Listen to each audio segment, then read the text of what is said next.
Hey guys, subscribe for daily content. And if you're shopping for gear, make sure you check out the description for the newest items at some of the very best online retailers. There's also links for some of the items that I personally recommend. Thanks! What's going on YouTube? Metal Complex here, and today I've got a super weird knife review / knife overview to share with you guys. This is the WE Typhoeus, which apparently is how you pronounce that. I thought it was Typhus or Typhoeus or something. I'm not really sure. Apparently this is the son of a Greek god, and it's a god with 100 dragon heads or something like that, unless I read the wrong thing. I don't really know. I guess that's who it's named after. But more importantly, the element here that's interesting is that this knife morphs into a push dagger. Now, there's no way around this. This is obviously a weapon. I mean, well, it's a tool / weapon, right? And I can't pretend that people are like cutting up their bananas this way, right? On this channel, I like to present knives as tools, right? Now, there are some adults who, didn't age past 7 years old who are just convinced that every single bladed object on the planet is a weapon that they have to use to defend themselves against bears or ninjas or whatever. That's not reality. But there are some situations where I guess something like this could maybe help you not die. It's not really my world, right? So I'm not going to sit here and pretend that this isn't a weapon. But I'm also not going to go into, I'm not going to sit here and give you guys a rundown on all of the different offensive and defensive uses for this. We're just going to talk about the design and why I think it kind of sucks. Thanks so much to WE Knives for sending this in for me to take a look at. Thanks to my patrons for supporting me. And please make sure to follow me on Instagram at metal_complex. This thing is available. You can definitely buy it right now. And I will link it right down in the description so that you guys can check it out if you want to. It does help my channel when you use those links, but that's entirely up to you. Let's Dragon Zord it into the open position and measure it real quick. Overall length of the Typhoeus is coming in about 6 1/4 inches. Blade length is going to be, you could say it's 2.5. Cutting edge is about 2.35. How about some size comparisons? Just a couple up against the Ontario Rat Model 1 and the Ontario Rat Model 2. It's shorter than both. How about up against the Civivi Elementum? Shorter than that too. How about up against the Spyderco Para 3? And let's do a couple more up against the Benchmade Griptilian, or in this case the Ritter Hogue, and finally the Benchmade Bug Out. How's the action? It's kind of weird, but it is fairly easy to morph. This is how I am doing it. Now, if you happen to be a level 100 combat ninja, just, the guys who jump in the comment section and they're like, you gotta take it seriously, self-defense. However long your paragraph is, I can't help but imagine you with big sunglasses and a tank top and those giant American flag pants from, what's that awkward movie from MTV? Napoleon Dynamite. That's the picture I get in my head. So it's really, really hard for me to take you seriously when you're wearing those pants, guy. I'm just letting you know. I wouldn't want to take a roundhouse to the face from you, not while you're wearing those bad boys, but it's just that's the picture I get. I don't know the tactical way to manipulate this. This is about how I'm doing it. If I were to carry this knife, it would stay in this form 24/7 because I have no use to do this, right? Now, I suppose, given an infinite amount of time, I will eventually get attacked by a ninja bear behind Walgreens, right? In which case, I would actually need to morph it to this position. But most of the time, it's going to be like this. The blade, it doesn't have a third mode. It only has 2 modes, right? In both modes, the blade is out. It's essentially, you have to treat it like a fixed blade. So it comes with this sheath that you put like this. That's not right. No, you have to put it like this. There we go. So this, or maybe it's this way.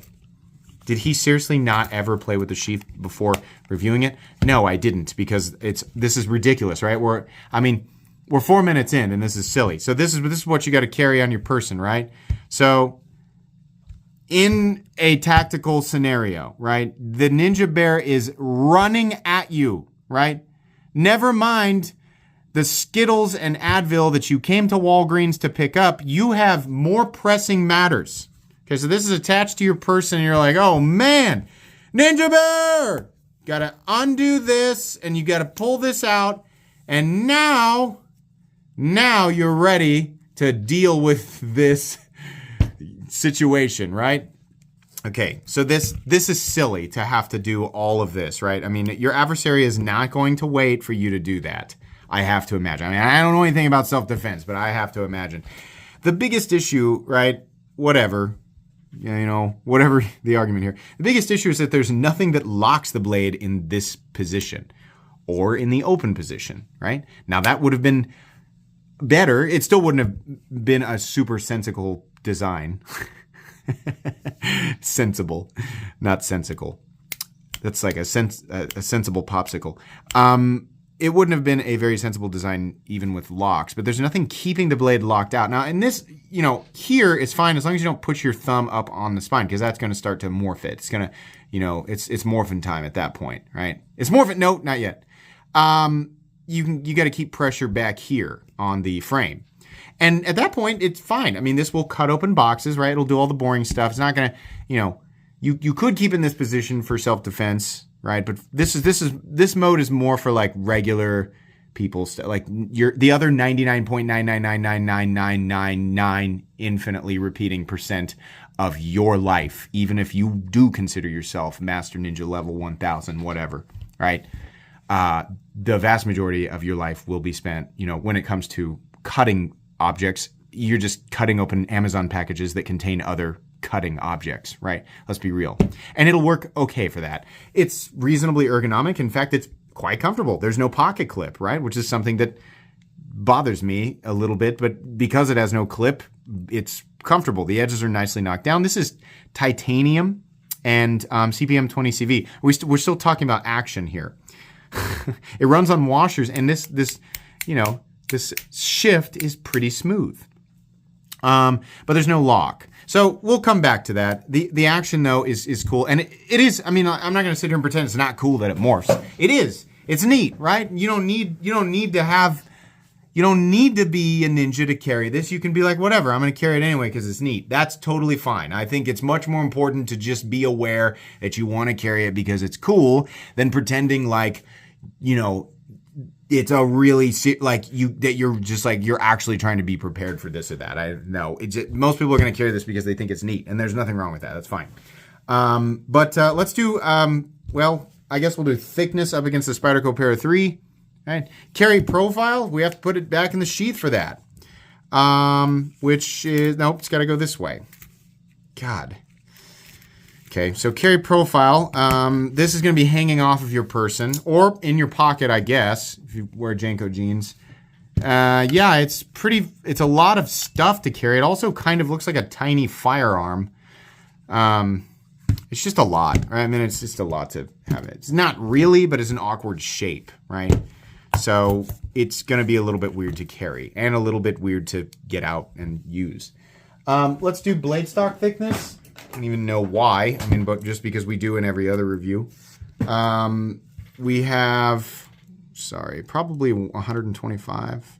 Yeah, almost on the dot. 124 thousandths. Okay. Let's weigh it. Materials, like I said, CPM 20CV and titanium. So we do have premium materials on this tool weapon. 3.39 ounces, not all that heavy. If we're going to weigh it with the sheath, 4.69 ounces, still not all that heavy. It's more so the awkwardness of, the physical space that it takes up in the universe.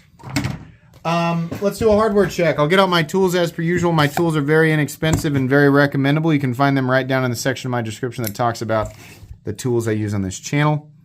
I think everything's T8. Yeah. No. Yep, it is. It's all T8. Even this. It's technically got like 2 pivots, right? 3, 4. It technically has 4 pivots. Most pivots on a knife ever. All of the pivot screws. There's actually only 1 body screw, and the rest of them are all pivot screws. So that's great that they went with all. It's the only knife I've ever seen, technically the only folding knife that has more pivot screws than body screws. But they're all T8, so that's fine. And, truthfully, I mean, this is a WE knife, so the manufacturing quality is on point. It's not like it changed. It doesn't, because it's a morphing knife. It's not like they had to sacrifice typical WE quality. No, this weird object comes with all of the quality that you would expect from a WE knife, and that's good, right? Titanium and CPM 20CV. I think we already talked about that. Should we wait? No, we already waited. We do blade stock thickness. We do the hardware check. Yeah, we're good to go. Okay. So, continuing on what I said, I think the biggest issue here is the fact that it doesn't open in the open or closed position. Why is that a problem? You can just hold it closed like this. Well, if you manage to hit a soft surface, then it's probably not going to close up on you. But if you manage to hit a hard surface, which I would, even in the most insane scenarios where you are legitimately, you have an adversary and most likely they're going to be wearing clothes and have bones, right? And that's the bare minimum that is likely to be the case. If you hit anything solid, again, not a combat expert and don't actually care. So if you want to type me up a paragraph, that's fine, but I ain't reading that.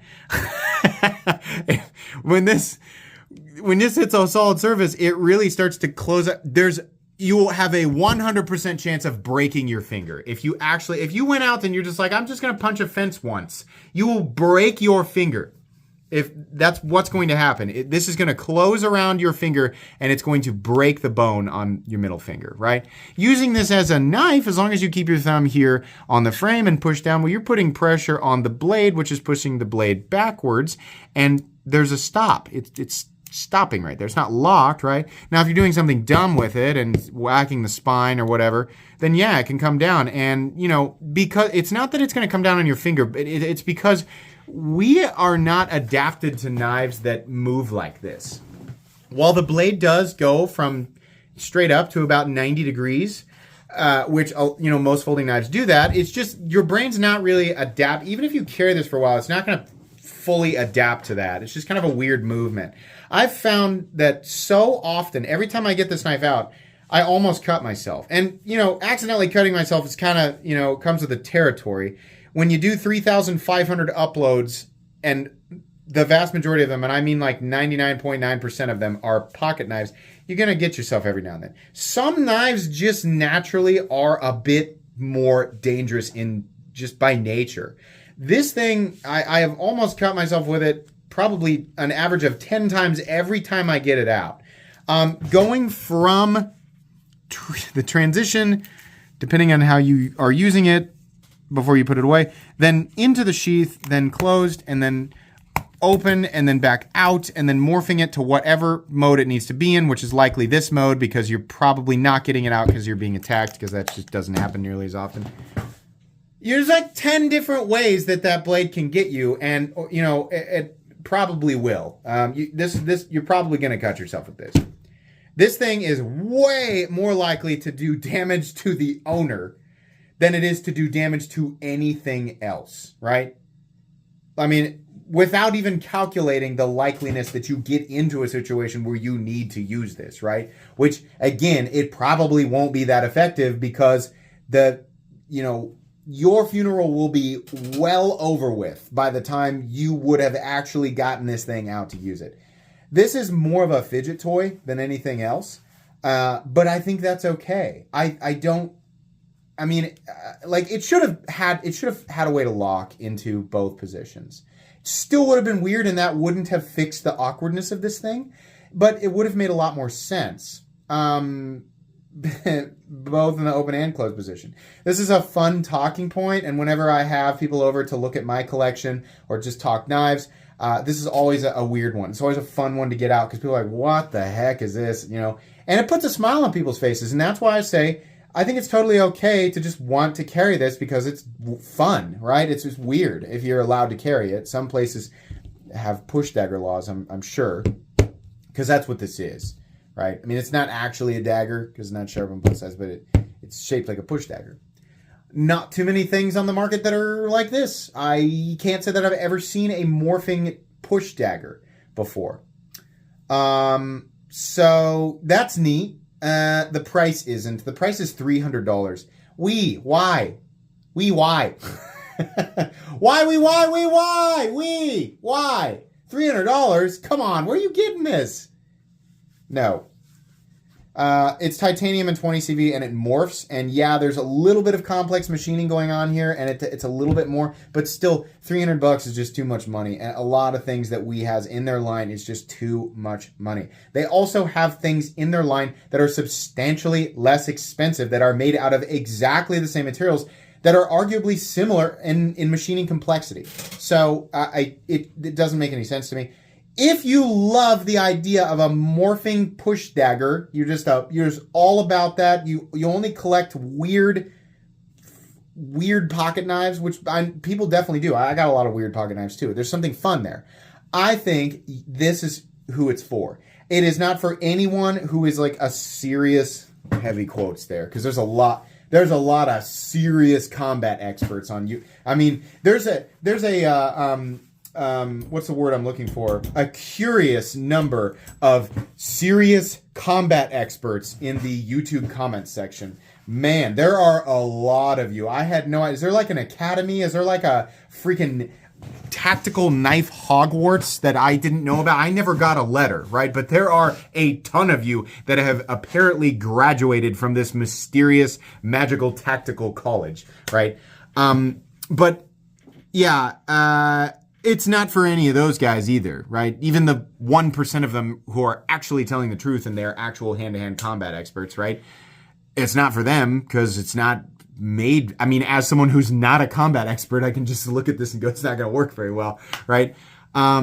So it's really more for people who just like weird things. There's tons and tons of knives on the market that are just weird, and they don't necessarily work very, very well for any specific role, but they're just weird and they're kind of fun, right? And I think that's fine. If you want to buy it and carry it because you like that kind of stuff, I think that's totally fine.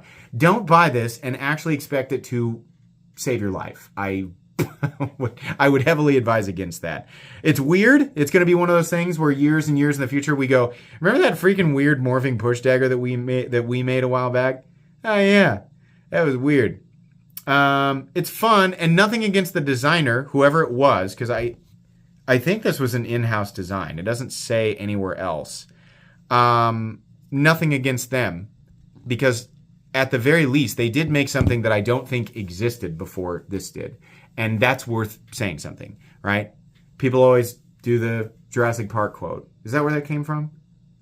The scientists were so preoccupied with whether or not they could, they didn't stop to think whether or not they should.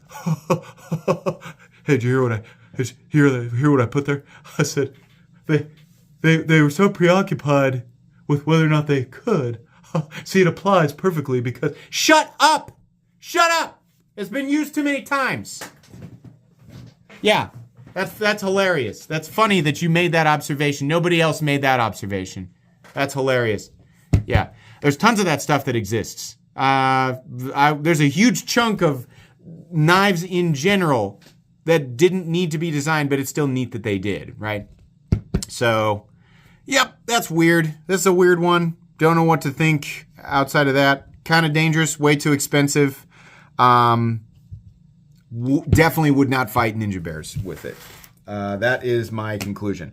But if you want to buy it, I will still put an affiliate link in the description that I 100% will get a commission from if you use the link and then buy the knife. So, anyways, thanks again to WE for sending this in. Sorry I kind of took a dump all over it, but I got to be honest, not the best thing that's come out of WE knives.